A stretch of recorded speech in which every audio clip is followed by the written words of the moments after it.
Good evening and welcome. The battle for Nandigram, at least the electoral battle for Nandigram, is now over. I don't know how much of this battle between the TMC and the BJP is going to intensify, but the battle for Nandigram, the high stakes prestige battle politically and electorally, is over as of this moment.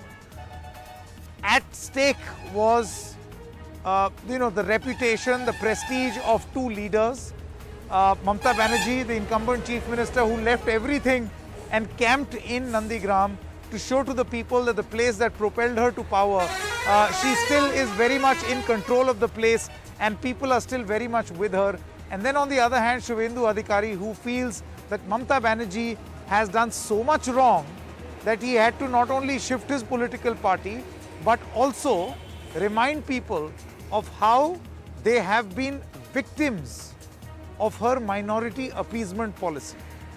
What will Nandigram choose and whose strategy is going to work is going to be very significant. More importantly, is what has happened in Nandigram, the high octane campaigning, going to continue through the 6 phases. Remember, this is a huge election. 8 phases, goes on and on. In the meantime, the TMC has also asked a very simple question: where is the Election Commission? The EC says that we are right here conducting the elections. To talk about this further, we have the TMC MP Mahua Moitra with us. We'll also be joined in by Chandra Bose of the Bharatiya Janata Party. Ms. Moitra, I want to come to you now. Mamata Banerjee was camping right here. We were with her through the course of the day. We saw that suddenly her motorcade moved towards this Boyal polling booth in Nandigram. But she kept repeatedly asking this one question: where is the Election Commission? Why do you feel that the Election Commission is missing through the poll process? I ask you, Sanket. I mean, the Election Commission has been working in overdrive over the past month before the Bengal elections were announced and just after they were announced. They've done everything from transferring the DGP to the Special Security Advisor to numerous SPs and district magistrates and everything. But on the other hand, what they have done is allowed, we heard this tape recording of between 2 senior BJP leaders talking about how they're going to go to the Election Commission and petition the Commission to allow non-voters of a booth to be polling agents in that booth, which to anyone with half a political brain is completely unacceptable, obviously. The other thing, the Election Commission has allowed that. The second thing that the Election Commission has done is micromanage every single administrative and law and order aspect of the election. Yet, on the day of the election, what is the Election Commission supposed to do? Conduct free and fair polls. That is essentially their mandate. Their mandate is not changing police officers and bureaucrats. That might be secondary. But on the day of the election in the morning, by about 9 a.m., 150 EVMs across the state had malfunctioned. 150. Now, that is a very high number by any standard. But Ms. Moitra, I hope you realize the Election Commission did respond to your tweet by saying that, it's a normal process. We do check the EVMs, and if they are found faulty, we replace them. That's been their response. Of course, yes, of course. But out of when you're doing 150 EVMs, is not a small number. How do 150 faulty EVMs? EVMs are checked and then put in. How do 150 faulty EVMs make their way into polling booths on the day of the polls? Isn't that something the Election Commission do a better job of? When you've got BJP people threatening people outside, doing their usual rowdy tactics, you've got the Prime Minister going to Matua land nearby in Bangladesh and campaigning when the MCC is in order. How is that? I mean, how is that allowed? You've got the Prime Minister coming into Bengal today in the nearby constituency. How is that allowed? When an MCC is in place and you have the Matua areas going to vote in less than a week, how is the Prime Minister with a BJP MP and his family allowed to visit the Matua homestead in Bangladesh? How is that allowed? What is the Election Commission doing? We petition them. They don't seem to reply. Okay. So it's a very good question. What are they doing? Okay, fine. Now, Mr. Chandra Bose is also with us. But Ms. Moitra, I want to ask you, let's talk about these two personalities. Now, having toured the area of Nandigram, it's very clear that not everyone who is talking or buying into what Mr. Suvendu Adhikari is saying, allegations of Mamata Banerjee's minority appeasement and thus the anger, minority appeasement plus corruption. That anger, it's not just the outsiders who are reflecting this anger. There are also locals. Do you feel to that effect this was a tough election because you were fighting extremely strong anti-incumbency? I think every election is a tough election in a democracy such as ours. Every election is a tough election. We've been 10 years in government, and of course, there will be a certain amount of anti-incumbency. That is to be taken for granted. But having said that, I think it's not a tough election, but what it is a very dirty election. Because what the BJP has done, we fought elections before, what the BJP has done has outclassed every other party in India today in terms of money and in terms of muscle. Now, when you're fighting with your hands tied behind your back, because they're controlling the agencies, they're controlling the police, they're controlling the bureaucrats, they're controlling the commission, they have all the money and all the muscle in the world, then obviously, it is obviously very tough going for the rest of us. But it's very clear that the BJP have not been able to win in every state with this sort of strategy, and they will not be able to win in Bengal. So I think we are very clear on that. As far as in terms of minority appeasement, I think that the BJP you say is going to be your silver lining. Sorry? No, I'm saying that you think is going to be the silver lining here for you. That this strategy may or may not have worked. What is going to be the silver, the gold in every single lining, I think, and the icing on the cake has been the fabulous development work that we have done in Bengal over the past 10 years. There is not one single rural household that has not received at least 2 projects from the government, and that's what is going to see us through. That's very clear. Mr. Bose, I think the point that Mahua Moitra is making is that this is some sort of a template on which the BJP runs. That you say, your leaders say the identical things, and then it is backed up with a lot of muscle and might and money, 3 M's. And then you try to, taste success, which may or may not have worked. But do you think it will work in Nandigram? Good evening, everybody. See, the point is, good evening.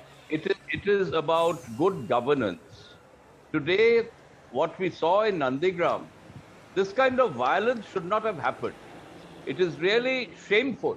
I think all parties would agree that in Bengal, the electorate is a literate electorate. There's a lot of intellect. Even the rural areas, people are very conscious about their political strategy, about who to vote, who to support. They had supported Mamata Banerjee. Mamata Banerjee was a mass leader, is a mass leader, but unfortunately what happened, the commitments that she made, both in 2011 and 2016, she failed miserably in keeping to those commitments. In governance, she failed. You see, in the last that is couple one of point, months, Mr. Bose. But see, there are 2 points that Ms. Moitra has made. Point number 1 is that you control every little institution that is supposed to conduct free and fair elections. And then you are going into electioneering. So it is stacked against them. That's her allegation. And secondly, the manner in which, the campaign is happening, the sort of speeches that are being made by the leaders. see, the Election Commission is an autonomous body. No one is supposed to control them. But yes, Mahua Moitra can certainly have a view. We are in a democracy. You can express your views. But the point is, you need to establish it based on evidence. You need conclusive evidence to establish that the Election Commission is being partial, is not unbiased. You need to establish that fact. Coming to the rhetoric used during the election, Also I don't support it at all. And cast aspersions on the Election Commission. No, I'm saying even the BJP has taken delegation after delegation in the past, I clearly remember, and that too under your rule, where you have had similar allegations against the Election Commission. Let me quickly introduce Sagarika Ghosh, Surjit Bagchi, senior journalist, and we also have Geeta Bhatt, is a political analyst, and okay, Mr. Bose.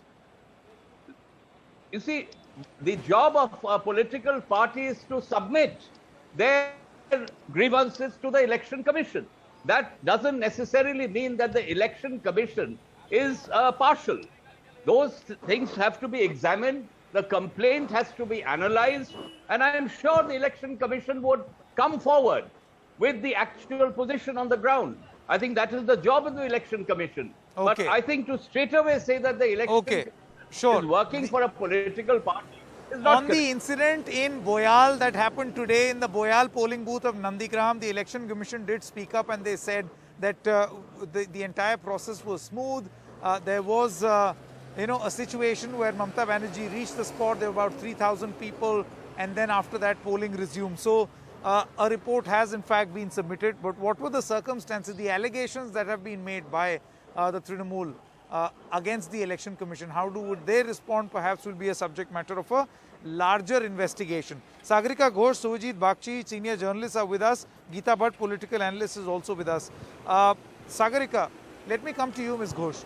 What do you think about these two personalities, Shuvendu Adhikari and his form of campaigning? Do you think it will get traction among the people enough to make him win? Or do you think will Mamata Banerjee be able to convince two key constituencies in Nandigram for herself? And the two M's, Mahila as well as Muslims. You know, Sanket, it really is a question of history coming full circle. Because, I remember in 2007 campaigning, I remember covering the campaign when Mamata Banerjee started that agitation from Nandigram, which went on to unseat the left front, and Shuvendu Adhikari was then her key lieutenant there in Nandigram. Shuvendu Adhikari and his family are part of a political dynasty that is very influential in East Mednipur. And, his father, his brother, they've represented East Mednipur. So, clearly, Shuvendu Adhikari feels that he is the son of the soil there, and he has been campaigning and calling Mamata the outsider and calling her the Bohiragato. But I would say, Sanket, that the manner in which this election has been polarized in Bengal, this is seeing maximum polarization. I don't think the elections in Bengal have been as polarized as this particular one. And obviously the BJP is hoping for maximum polarization. Mamata is hoping to reduce that polarization. And Shuvendu Adhikari has been campaigning on an extremely polarizing platform. I would say, though, that, the way Nandigram has been divided, Block 1 and Block 2, Block 1 where Shuvendu Adhikari cannot even enter because that is the Muslim dominated block and he is not being able to even enter there. So all the focus is on Block 2 where both Mamata and Shuvendu are focusing their attention. The minders of Mamata Banerjee have been telling us that what they are hoping for is that she gets the minority of the majority and the majority of the minority. So that is the kind of formula that they are hoping that she gets in order to win the election. Shuvendu Adhikari over there going hell for leather for the majority vote, and Mamata also playing into it. We heard her talk about her Gotra, and earlier in the election she's spoken about her recited Chondi part. So this is a highly polarized election, and I believe it will this Nandigram battle will set the trend for the rest of the election. Remember, Shingur is coming up now in the next phase. Phase, so if Mamata Banerjee is but able Shingur, to at least as of this moment, is not here, as polarized as a fight as Nandigram. This also needs to be said. On the other hand, if she begins to Shingur, lose, as of this moment, is not as polarized because I went there also. I'm going to come back to you, Sagarika, in just a short moment. Shuparno. No, I've got Shubhajit Bagchi also with this. Mr. Bagchi, the thing is, Mr. Bagchi, that when you ask the BJP who's polarizing, they are quick to say it was Mamata Banerjee who started it with Muslim appeasement. I mean, if we are highlighting it, where is that problem? So it's a mix. The campaigning of the BJP has been a mix of corruption plus, attacking Mamata on corruption and also attacking her on Muslim appeasement. And they say, where is it wrong if we are highlighting it? She was the one who communalized it in the first place. In a way, both are right, I would say. The Mamata Banerjee did a kind of polarization a few years back. but over last 2 years, since 2019 election, the Hindu vote went up from 21% to 57% between 2014 and 2019. And then Ms. Banerjee realized that she also kind of, this is actually damaging her. So she started a reverse, she tried to move away from it. So part of that is this Chandi Path and giving a stipend to the Purohits, the priests and in the temple and all that. But the fact is in Nandigram, the problem with Subhendu Adhikari is we have done a calculation, and which is a complicated calculation. Subhendu Adhikari will have to get 88 to 90% of the Hindu votes. 88 to 90% of the Hindu votes. Now that is very, very difficult. I mean, whatever you say, that is very, very difficult. It requires really very sharp it's polarization. A tall ask. I mean, but what is this calculation, Mr. Bagchi? What is this calculation? Okay. Can you elaborate? 88 to 90% votes? Yeah.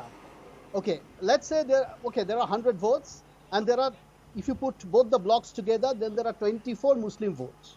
Now, out of that, let's say, 6 or 7 Muslims will not come to vote out of that 24.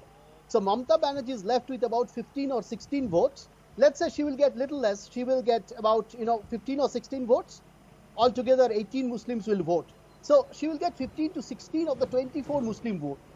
Now, so that leaves us with 76 Hindu votes, of which let's say another 15, 16 Hindus will not come to vote. So you are left with 60 Hindu votes.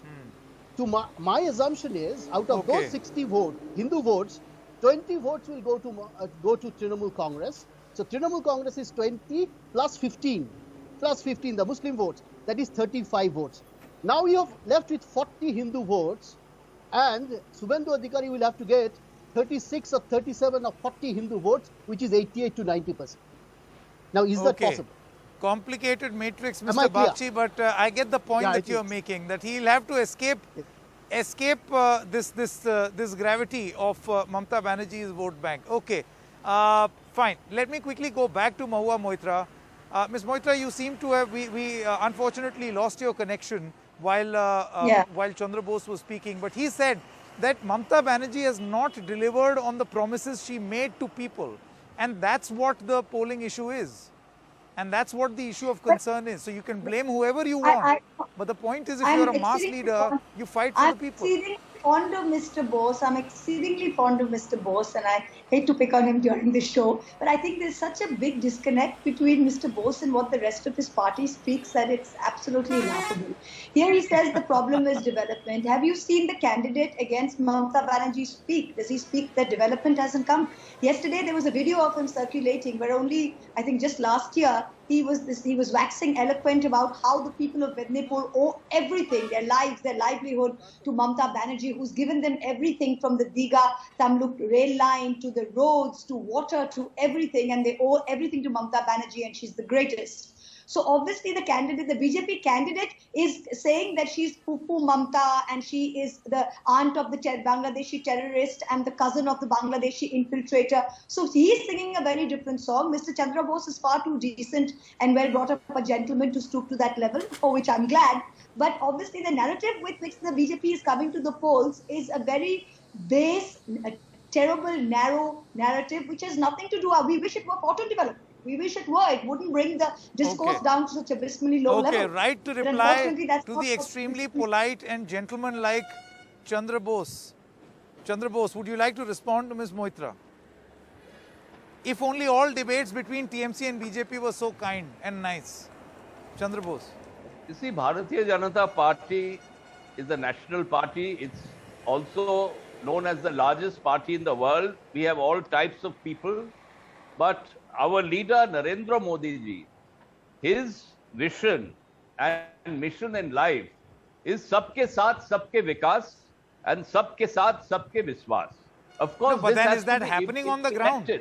No, let me finish. This has to be implemented on the ground, and that has to be done by the political activists associated with the Bharatiya Janata Party. No, Mr. Bose, see, then in that sense, the comments made by Mamata Banerjee and what you are saying are absolutely identical. She is also, I mean, when she reads the Chandi Path, when she is, chanting shlokas, when she is also appealing to the Muslim community, when she is saying let everyone prosper. Why is that a crime? And why are you, when you say Sabka Saath, Sabka Vikas, is the actual thing? What is different here?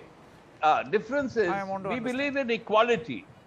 I believe in equality for all, development for all stratas of society, all communities, all religions. You see, if there was development for the minority Muslim community, we fully support it. We have no objection. But if you see the overall development of the minority community in Bengal is pathetic. It is just giving Imam Bhata or giving Imam grants to the Imams does not overall develop the community. If that is done, we fully support it. You see, this kind of appeasement only polarizes the electoral process. We don't believe it. I don't believe in appeasement of the majority community either. So again, Why see, shouldn't I have a We feeling should not. that this polarized That has form of happened. campaigning is That going to has travel happened due beyond to the Nandigram minority. also. It's not going to be limited to Nandigram. Okay, Mr. Bose, let me quickly come back to you. Geeta Bhatt, Professor Bhatt is also with us. She hasn't spoken. Professor Bhatt, do you think that going forward, polarized campaigning is not going to end with Nandigram? In fact, it has only just begun in West Bengal. And who's to blame for this? Well, Sanket ji, you see, this kind of a polarization is something which ever since Mamta Didi came to power, we have been witnessing. And the way there have been more than 40 riots, clashes in West Bengal in the last 1 decade, which we have witnessed. And also coming to what the general discussion was taking place, I was just wondering, for the last 5 days, Mamta Didi, while campaigning, has been, talking cool. But the way she lost her temper today, the kind of frustration that she has shown, it reflects that there is a lot of insecurity. Or maybe is it that, she could see the writing on the wall.